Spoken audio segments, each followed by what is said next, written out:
গ্রামের সবচাইতে ভাঙাচুরো ঘরটাই হান্নান মাসুদদের ছিল। আর এই কথার বিবৃতিটা কিন্তু কিছুদিনের মধ্যেই পরিবর্তন হয়ে যায়। আর পরিবর্তন হয় এভাবে যে আমাদের গ্রামের সবচাইতে ভালো এবং সুন্দর বাড়িটাই ছিল আমাদের। যাই হোক, মিথ্যেবাদীর বংশধর, মিথ্যে কথা তাদের রক্তের সাথে মিশে গেছে। আজ তার গাড়িবহরকে যখন অস্ত্র সহকারে জনগণ আটকে দেয়, সেখানে কেন পুলিশ তাকে প্রটোকল দিল?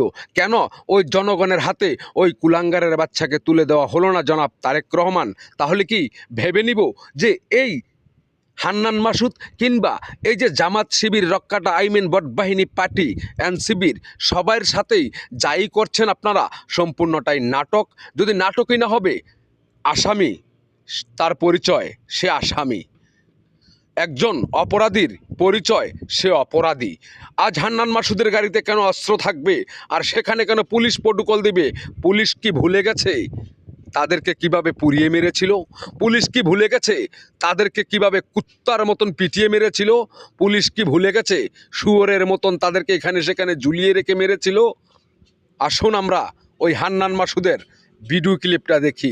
আর অবশ্যই জনাব তারেক রহমান, এই অস্ত্র তারা গোডাউনে জমা করছে।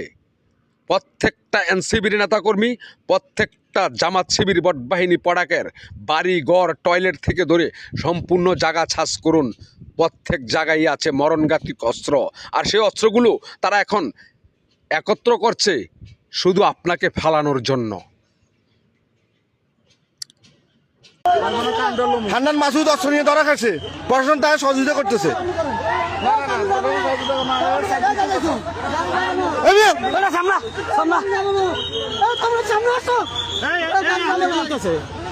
আপনি সহযোগিতা করতেছেন কেন? আপনি আপনি অসুবিধা করেন, আপনি অসুবিধা করেন, আপনি অসুবিধা করেন, আপনি অসুবিধা করেন,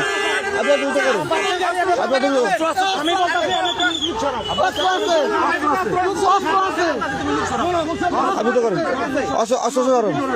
আপনি কি বলবেন? আপনি দেখেন, আমরা আছি, আমরা আছি, আমরা আছি, আমরা আছি। আপনি না, আপনি এখন শুদ্ধ করেন, আপনি অসুবিধা করেন, অসুবিধা করতে পারবে না, অসুবিধা করতে পারবেন, আগে আপনি অসুবিধা করেন, অসুবিধা।